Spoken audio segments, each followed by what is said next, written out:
ఇద్దరు లేసి ఎవరి మొహం చూసానో ఏమో తెలియదు కానీ నాకైతే ఈరోజు మొత్తం బ్యాడ్ డే అనమాట. మొత్తం కార్ చూడండి ఎలా అయిపోయిందో.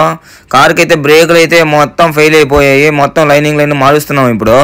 ఇక్కడ ఉన్న మెకానిక్ వచ్చి వాళ్ళ దేశం వచ్చి మస్రీ అనమాట. మస్రీ అంటే చాలా మందికి తెలియదు, ఈజిప్ట్. ఈ అయితే తీసుకుని వచ్చాను. పక్కన అయితే 4.5 దినాలు అయితే పడాయి. లైనింగ్లు అయితే చాలా తక్కువ రేట్లోనే దొరికాయి అనమాట. కానీ వీడు రిపేర్ చేసిన మాత్రమే 10 దినాలు తీసుకున్నాడు. మొత్తం అన్ని టైర్లన్నీ ఇప్పేసి మొత్తం అన్ని తీసేసి అన్ని బిగిచ్చేస్తున్నాడు. 2 పక్కలు అయితే మార్చేసాడు అనమాట.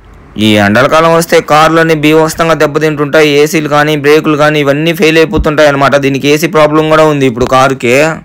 ఈ బ్రేక్ పని అయితే అయిపోయిందని చెప్పి ఇంకా కారుకి ఏసీ అయితే చెక్ చేపిస్తున్నా. గ్యాస్ మొత్తం అయిపోయింది.